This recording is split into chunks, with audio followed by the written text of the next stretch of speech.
Hello, everyone.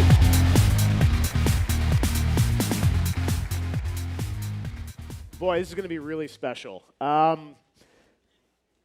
E3, I think, it's a show about celebrating games, but it's also about talking about the impact games have on the world and people from all walks of life talking about what games mean to them. And today, it's my honor to introduce one of our industry's most renowned designers with an individual who is charting the future of the world in so many incredible ways, who also happens to be a big gamer. So without further ado, please welcome Todd Howard and Elon Musk.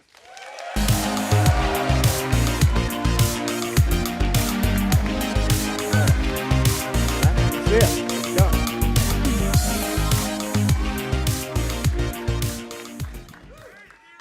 Yeah. Welcome to E3. Thank you. Great to have you guys here. Guys. So I think when we announced this, the biggest question everyone had was, do these guys know each other? Why are they together? You guys are friends, right? Yeah, a bit. Yeah. How did you get to know each other? People tried to connect us over several years. Like, do you know Elon? You should know Elon. And we finally connected, I think it was when I bought my Tesla. Yeah. And somebody, I went into the store and actually, you don't buy Tesla. You order them online when you go there. And you know on your PC, when you select Ultra for all the settings? Yeah. I click that button when ordering a Tesla. And then we connected. Yeah. Yeah, I mean, I've actually been a big fan of your games for a long time. I played Fallout 3 all the way. Like, I really played that game a lot. I think I explored every corner of that game. Played, obviously, Skyrim. I did not complete Skyrim. That was intense. I was like, this is a big game. Played Fallout 4. That was great. So, and then when I was having like a birthday, I asked for hey, could I have that statue of that weird-looking guy in Fallout? With the 1950s guy with the, you know that guy? Anyway. Got one? So there's a life-size statue of this 1950s dude in like I guess a Volt jumpsuit. It's the Vault Boy. Vault Boy, yeah. Exactly, Vault Boy. And you have this at home? It was so weird having that at a party because most basically there were like two nerds that knew what they referred to, and we're like, okay. And everyone else was like, man, that's weird. Now, rolling back in time, when you were a kid, you programmed a game. Is that true? Like in the early 80s? Yeah. I mean, primitive. I was just a kid, yeah. You're like 12, I think, right? Yeah. I remember. I think I was probably like 10 or 11 when I programmed that game, but it got published when I was 12. Blaster, it's called? Yeah, it's a simple game. It was like you sort of fight. You have a space fighter, and you fight an alien space freighter. Yeah. I wrote the game, did the graphics and the sound and everything. Just didn't have anything else. So it was a very simple game, I want to emphasize. When you were younger, did you ever aspire to like make games or get into making games? Yeah, that was actually one of the things that I thought about doing career-wise, sure. Yeah. Wow. It seemed like that would be super fun. Yeah. That's right, because and then you went, like Rocket Science, or a few places where you kept doing a little bit of gaming stuff, right? Yeah, actually, I worked at a gaming startup, which weirdly was called Rocket Science. Yeah. Fate loves irony. Yeah. I worked at Rocket Science programming games. It was a long time ago. That must have been like 93 or something, maybe 94. Yeah, and that was tricky. Never applied to Bethesda, though? I didn't. Well, I was. He was doing other things then. Exactly. Well, I was going to. My original plan was to go to grad school at Stanford and do just study ultracapacitors for use in electric vehicles. I always wanted to do electric cars and work on like sustainable energy, and then I thought rockets would be cool. I mean, I can sort of talk a little bit about basically it's like what are the things I think that are like quite important for the future to be good, and obviously in order for the future to be good, we have to have sustainable energy. So we have to have sustainable production and consumption of energy. that means making solar panels low cost and making electric cars appealing. And then we want to become a multi-planet species and a spacefaring civilization, so it's rockets. And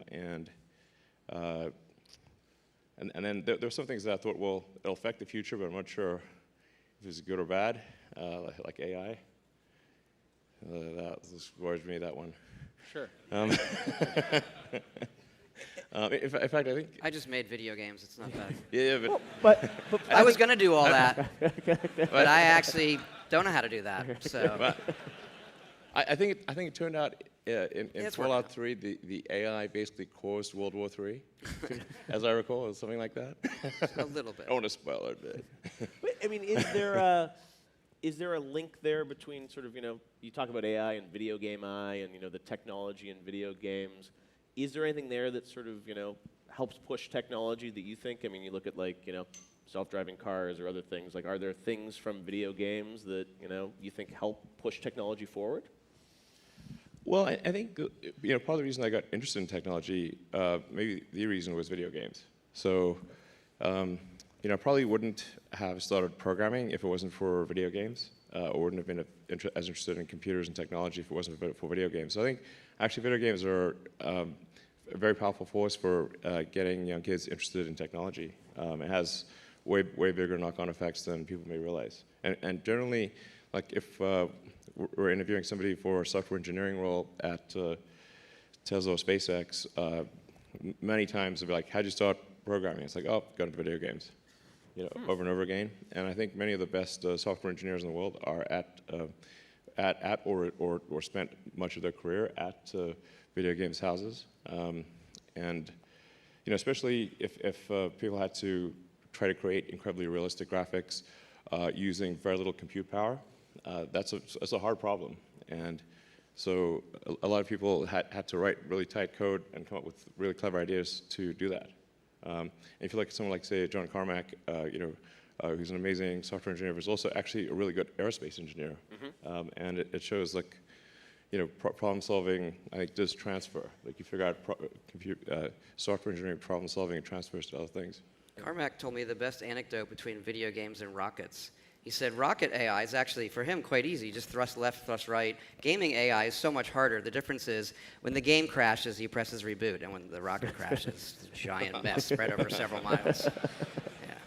Yeah. Yeah, there's some joke about, like, if reality was a video game, it's sort of like the graphics are great. The plot's terrible. Yeah. And the spawn time's really long. How has the stuff Elon done inspired or affected what you do, Todd, in your world?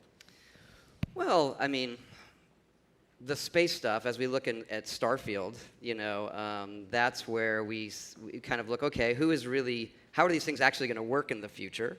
Got to go to SpaceX last year. That place is like the Avengers meets NASA. Like, if anyone ever gets it, it's incredible. But what do those things look like as we do a science fiction game? Yeah. But the other stuff in the cars and the self-driving is something I'm very passionate about. But that doesn't affect the game stuff. And I know that now you're putting games on the Teslas, so that's different. Yeah. Yeah. Actually, thanks for helping out on that. Appreciate it. Yeah, we are. We talked about that, and we said, hey, would it be pretty cool? So we're actually working together. Skyrim on it. That's a little. We're going to start a little smaller. So we are working on Fallout Shelter for the cars. Yeah. Okay. So it'll be free, and you'll have your little dwellers on the screen, like they live in the car in some way. So it's a great starting point. Yeah. So how is this going to work with games? You've talked about Unity, Unreal, you're porting it all. Being able to put Tesla. So you have to be in parked when you play these, or how does this work? Yeah. You have to park the car. Okay.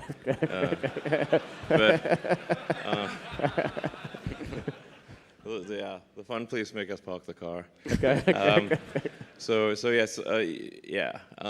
like we're also going to enable people to watch like videos, like streaming, like yeah, through the browser you'll be able to watch like Netflix or whatever, YouTube if the car is parked and connected to Wi-Fi. So if you're like say at a supercharger station and you want to watch something, you can watch it on the screen in the car.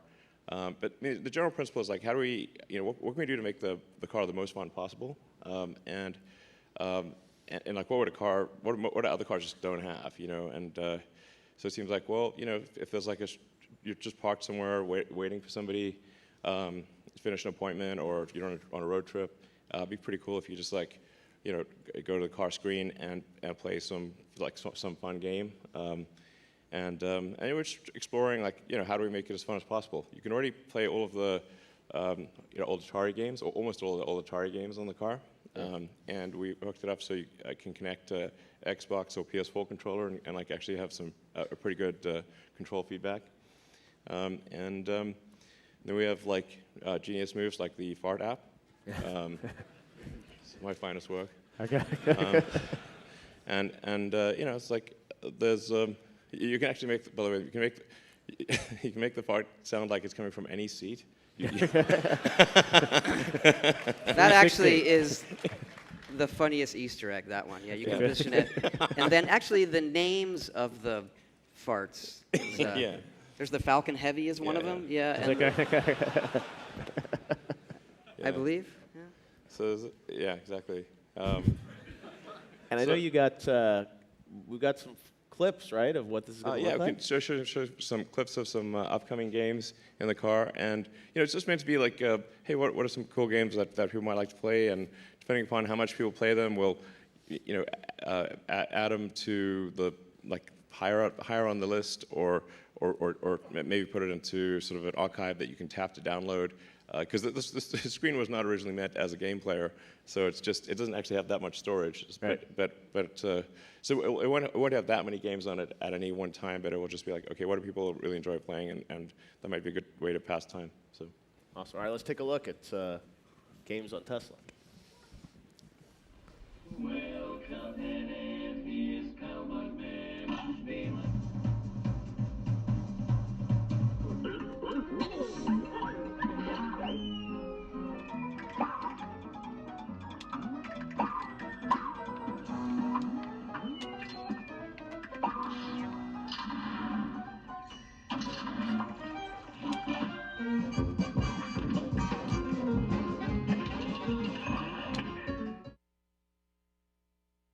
All right, there's Cuphead.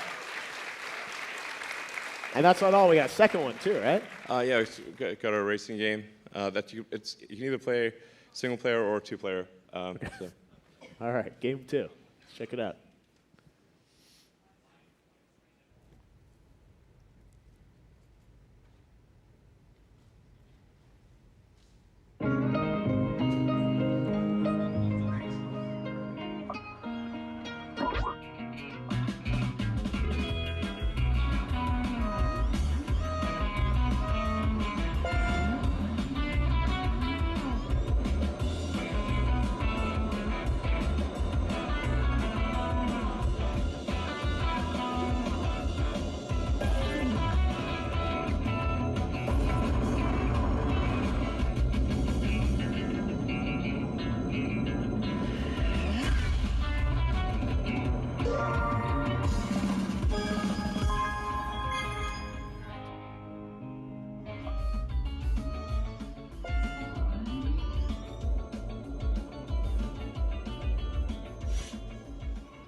The steering wheel, I wasn't prepared for that. That's pretty cool. Yeah, I mean, if you have a racing game and you have a steering wheel, it's like sitting right there, waiting to be steered. Can you try, like, can you gas and brake? Will that work too, or it's? Yeah. Really? Yeah. Well, I think we've got the brake is wired in, and I think we'll probably have maybe the scroll wheel for the gas pedal, just so like somebody doesn't accidentally Launch yourself. stepping on the brake if you're stationary is not a problem. Right. Gas could be. That's amazing. Well, it's so cool that you're doing that inside the cars. I wanted to ask you guys about the idea. You're both certainly known for a ton of incredible successes in your careers, and you said before, Elon, that sometimes you're really only innovating if you're kind of ready to fail or have failure along the way. It shows that you are pushing for innovation. Todd, you've been through kind of quite a year with sort of Fallout 76, and you've been pretty public about some Sure. of the challenges there. Could you guys maybe riff a little bit on that about sort of the push for innovation and how sometimes failure is part of that journey?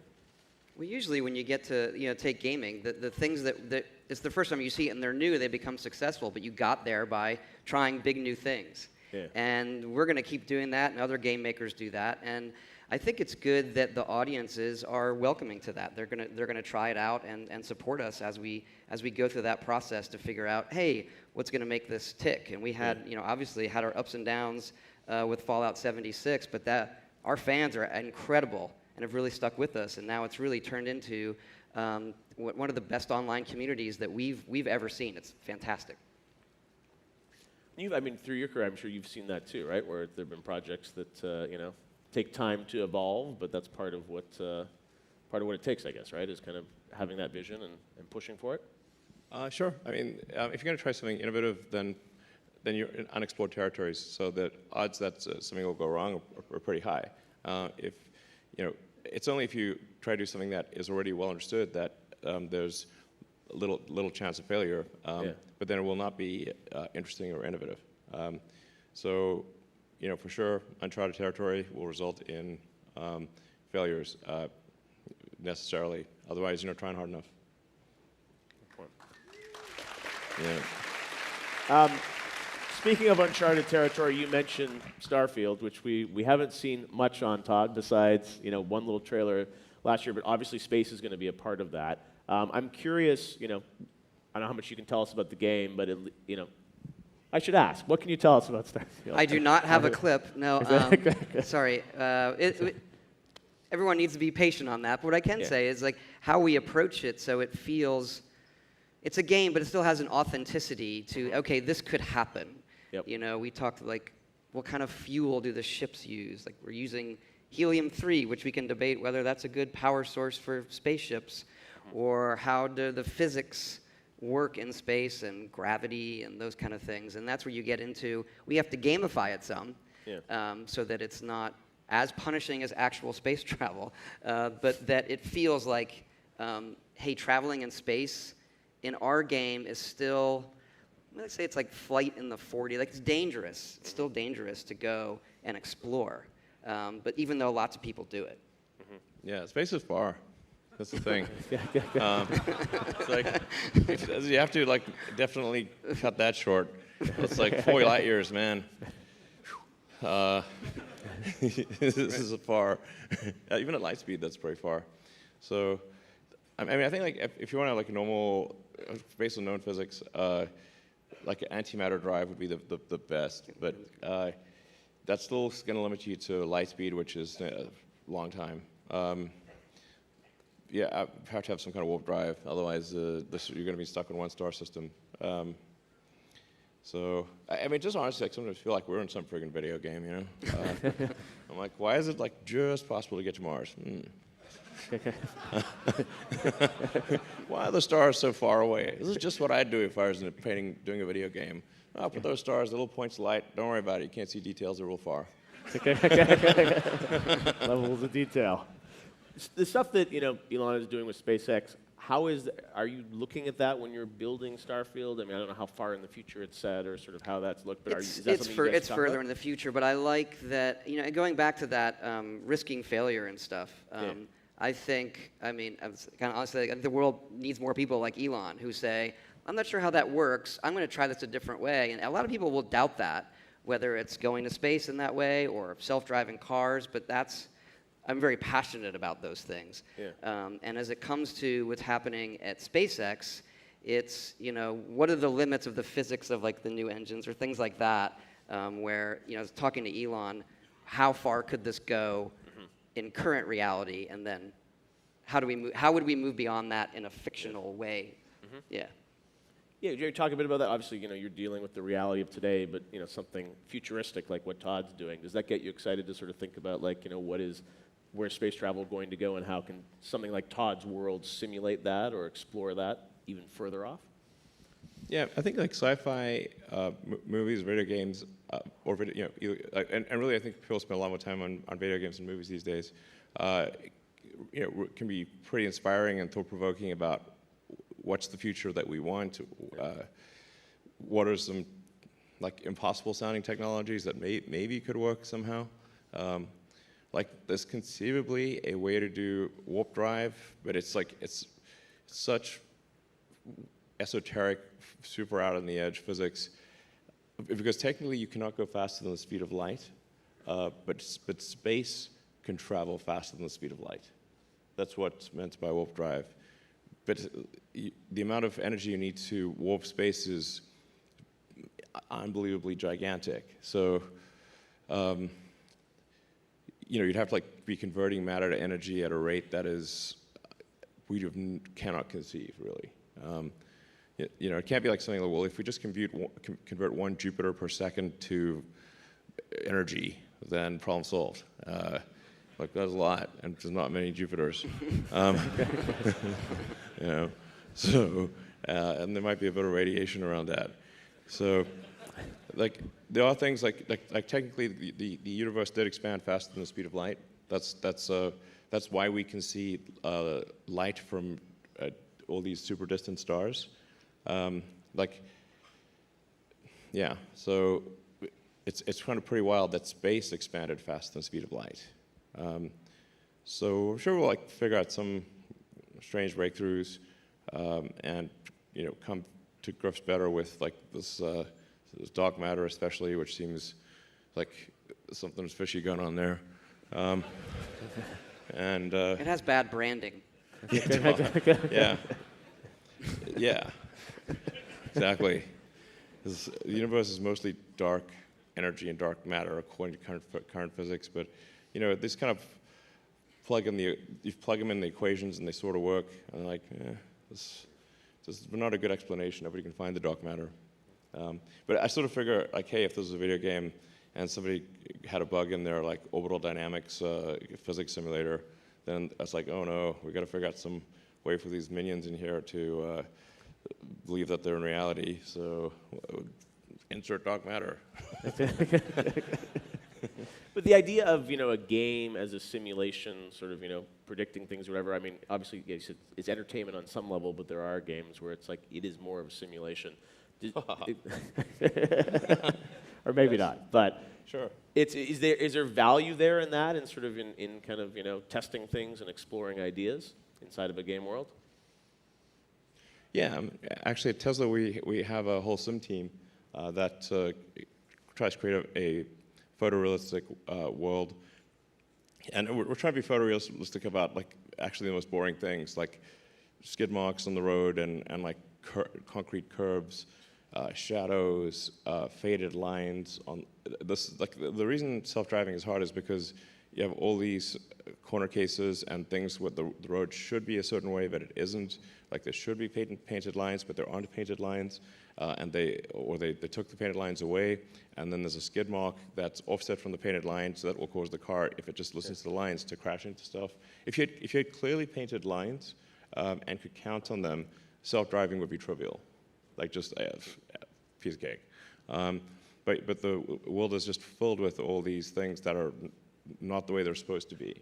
And then the real trick with the self-driving AI is to figure out what is where should I be on this road that has no painted lines, or the lines have been painted wrong, and it's got skid marks and scratches and road work and all sorts of things that are unexpected. That's the really hard part. Otherwise, it'd be child's play.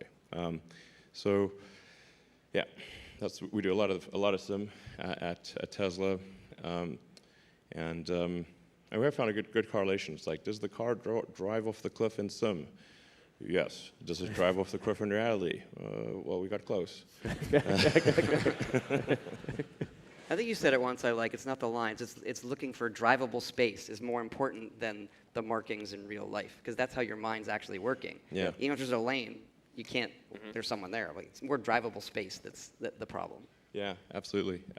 So, and actually, we recently found that we need we had like pretty good recognition of lines and what's technically drivable space, but we actually need what is road, and as opposed to what is the most probably the road as opposed to drivable space, and what is and then a whole subset on curbs. We're really into curbs right now. Some curbs are really subtle. And some of you should care about, some you shouldn't care about. You know, sometimes you go into a driveway and it's got a little curb, and then the car's like, oh, curb, can't go over that. You know, or it's like operating on drive space, going through like a neighborhood, and then everyone's driveway is drive space. Technically true, but you don't want to go through everyone's driveway. It's not good. But you think I was going to say, you think about like that. A lot of that stuff started video game wise, like image processing and things like that, and AI. Yeah. And what they're doing there is, you know, people look at technology now. They always underestimate how fast technology moves. In the present day, they don't cast back. You look at things. But I think the self-driving and what's happening now is going to fundamentally change the world in ways that people can't even expect. And you think about our children might not even learn to drive because the cars will all be driving themselves around, or how it affects cityscapes or parking lots.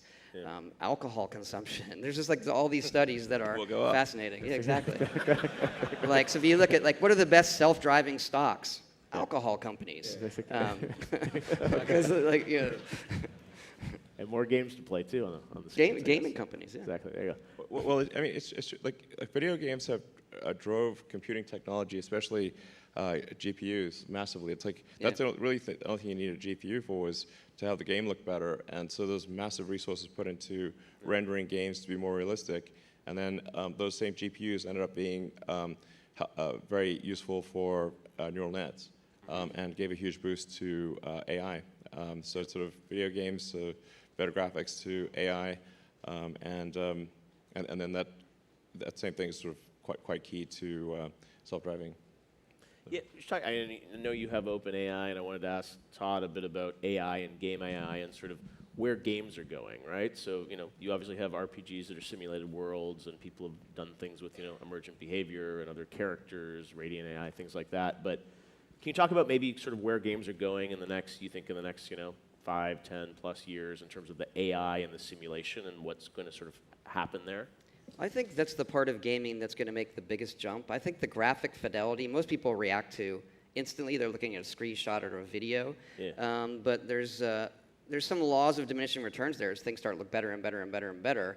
But as far as how a game feels, the other characters in the AI, you know, I think a lot of people, including us, have struggled with how do you make that feel real. And now that you can move some of that processing to the cloud, neural nets, other things, I think that's the part where it's going to get significantly better over the next generation. You think that means what characters know you better, or I mean, what do you have any sense of how that reacting to stuff? things that you did in a more realistic manner? They're more reactive to what you're doing or the situation around them. You know, the curb problem is the same. You get that in a video game all the time. Wow. You know, we get to a point where these games become more sort of indistinguishable from reality, and I'm curious about, you know, what do you think sort of, you know, where do you think this goes ultimately as these games continue to improve, graphics get better, but then the simulation gets better? Do we reach this sort of, you know, singularity, this point where sort of, you know, the game and the world is the same thing, the simulation is Imagine if we were to reach such a situation. That would be crazy. Like, what are we playing now? I bet we see those like these creatures in the game saying, "Wow, imagine if can you imagine if there was a simulation? Like, you're in a simulation, guys." It's simulations all the way down. It's a simulation and a simulation and a simulation. Seems likely. I mean, well, if you assume any rate of improvement of video games at all, then one or two things are going to happen. Civilization will end, or games will be so realistic you can't tell the difference between them and reality. I postulate. Is this does this sound correct, or does it sound correct? Yeah. Yeah. Okay. Yeah, I don't know. I mean, if it's a good thing, but it's just FYI. We could be somebody's like video game right now. Right. It's true. Whose avatar are you? It's okay. When you think of kind of, never know, but, when you look at games and the games you play now, I mean, what are the things you want to see in games that don't happen right now? Is there anything that, like, when you play a game, you're like, I wish it did this, or I wish you're obviously thinking about, lots of things, but when you play games, are you satisfied, or are there things that frustrate you about games? What do you want to see games do in the future? I don't know if I should say. Yeah. You working on a game too? No. Okay. No. But I mean, like, I don't know. No, I mean, like, a bit more R-rated. I don't know. Okay. I'm trying to be honest here. Popular theme.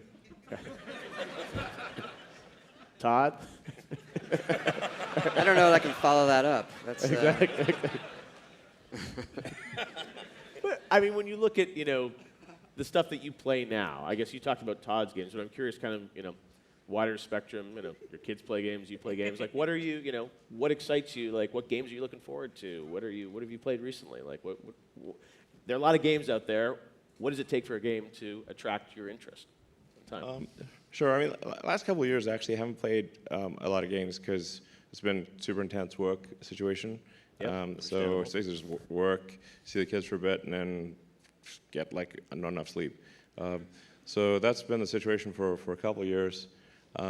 So just haven't had much time to play games a lot. Probably the last game that I played a lot was probably Fallout 4. Okay. So it was a good one. And then he was like, "I'm done. That's good." Exactly. It's like, we're good. That's right.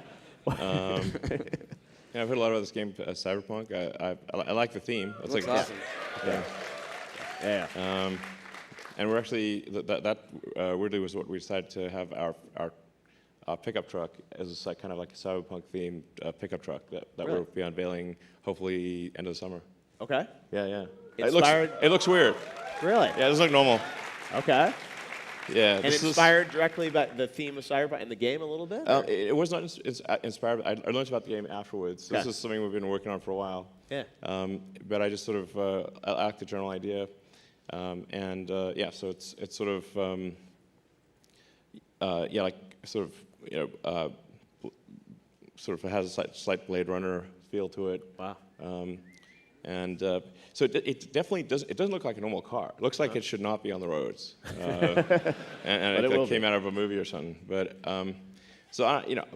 won't appeal to everyone, but it'll be something that's different, and it'll be probably appeal to. I think I would buy it.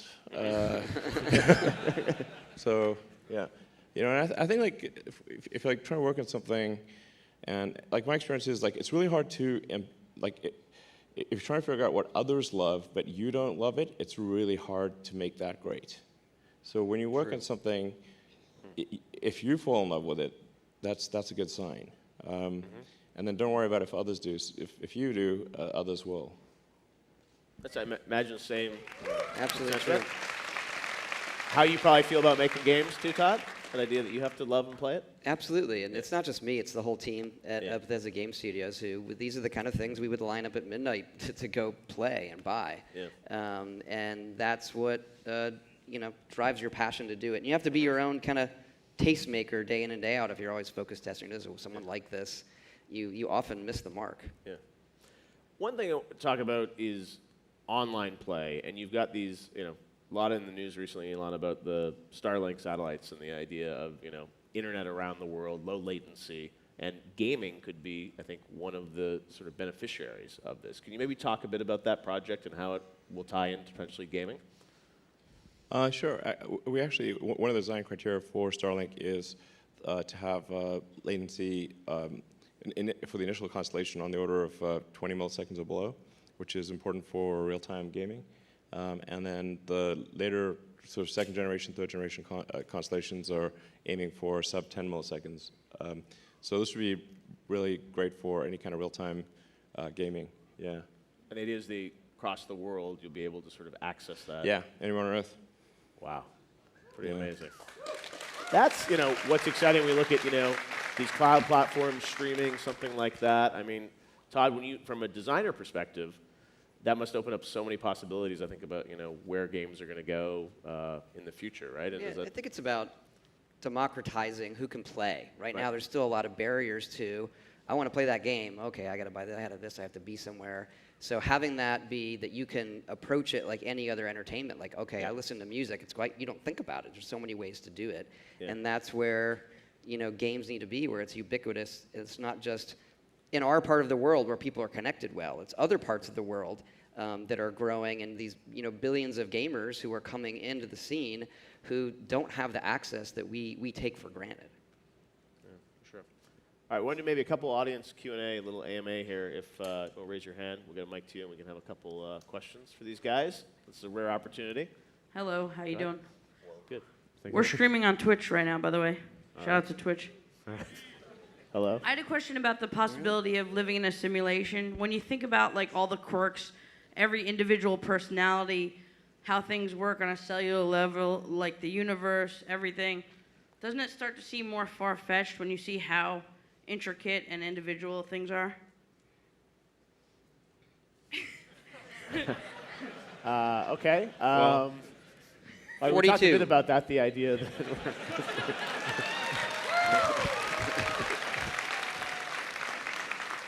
Thank you. All right, appreciate it. Next question, let's maybe go over here. Yep. Hi. Big fan. That's loud. Charles, where are your tusks? Yeah. Yeah, we're on talks, you saying? Yeah, this is Elon Musk? Elon Tusk? Yeah. I've heard that before. That's Yeah. upcoming episode of Rick and Morty. Hey, Justin Roiland's up next. hey, Elon. Thanks for coming. Thanks, guys. Elon, so if we want to get to Mars, it's going to take a long time to get astronauts out there. What kind of entertainment plan do you have? I mean, hopefully they're going to be able to play games on their way to Mars. What do you think about that? Yeah, absolutely. Sure. Awesome. Like, LAN party in space. Let's do it. Yeah. All right.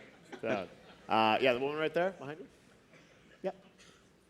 Mine is simple. Elon Musk, how much do I have to beg to get a selfie with you? Sure, I'll do a selfie. It's fine. Sure. All right. I'll do it. Next question. Let's go maybe as far back there. Yeah. The red shirt. There's someone upstairs too. It's for Elon. How do I sign up to test out your neural net program? Well, you just put this USB-C port in your head, and and then don't worry. I'm in. It'll be fine. Might sting a little. All right. Another one. Sure, right over there. Yeah, sure. A question for Todd Howard. I live in the West End of Rockville, Maryland. Are you looking for any interns by chance? Go to our website. There's a lot of job postings there. All right, maybe just a couple more. Yeah, sure, right over there. You got a mic? Yeah. Hey, Elon. Wow, this is crazy. Yeah, so right now I'm trying to build like a tokenized game economy for gamers. So my question is, for 2 karma points and on behalf of our simulation overlords, can you sign my cyberpunk hat? Sure.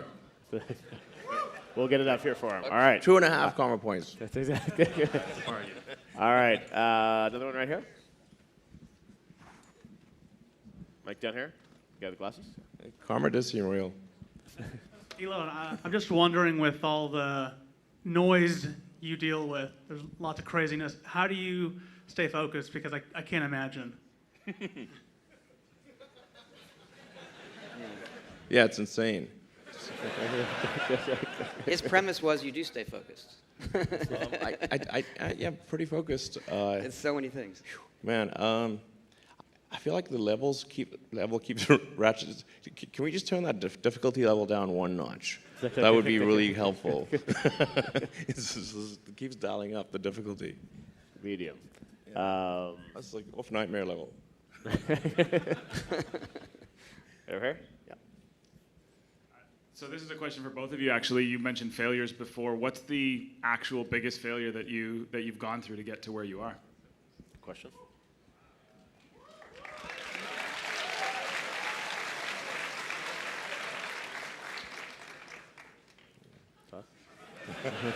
Who goes first? That's a tricky question. It's funny. It's an interview question I ask people. Right. And I don't. You don't know your response. People who are in the military have the best failures. Meaning like they crash satellites and tanks and things like that. I do not have a good answer for that. I mean, we blew up 3 rockets in the beginning. So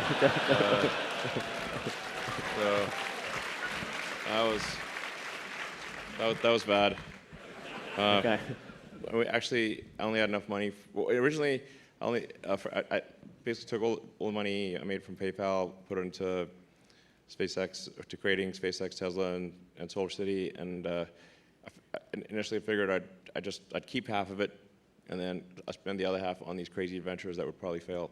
And then, unfortunately, they needed all the money, so so I had to give them all the money, and then I didn't have a house or I had to borrow money for rent. That was pretty difficult. That was back in 2008. And then we managed to scrape enough spare parts together to do a 4th launch at SpaceX, and that worked. And if it had not worked, SpaceX would have died. Probably would have lacked the credibility to raise the remaining money for Tesla, and we wouldn't be here today. Or maybe it'd be like, not this ending.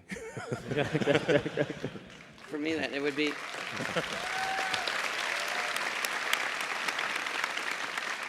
I guess for me, it'd have to be similar the games we made in the period after Daggerfall. We made a bunch of games that they didn't land, and the company was gonna go out of business. And we got a lifeline, and then like, hey, let's do this game Morrowind. This is what we should do, and that saved the company. All right, one more question. Last question. You want to pick? Elon, Todd? Let's see. Up top? Oh, there's everyone up there. Can't see through the lights. I know, they're way up there. All right, yeah, maybe the hand way up there, yeah. Yeah, yell out your question. Hi there. I was driving west on. Hi. Hi. I was driving west on Burbank Boulevard going the day that your rocket launched. Didn't know about it. So it blew all of us away in LA. That was amazing because it was crazy. Something went like that and it went off and everybody pulled over. It's like, what is this? What is your next launch? And what is your next favorite launch? Or what do you have coming up as far as we take a look at it? Actually, we launch all the time. We do kind of 20 to 30 launches a year. Most of them from Cape Canaveral. Some are from Vandenberg here in California. And in order for people to really see the launch, like that super crazy visible, kind of looked like a nuclear alien invasion from North Korea. Some of the YouTube videos are pretty funny. Yeah, 911 lines went ballistic. They broke down the 911 system. So we weren't actually. For us, we knew it was happening, so it was like, oh, it's a rocket launch.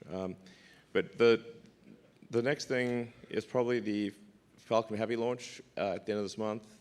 That's out of Cape Canaveral. So that's got the 2 side boosters that come back and land. This will be the most.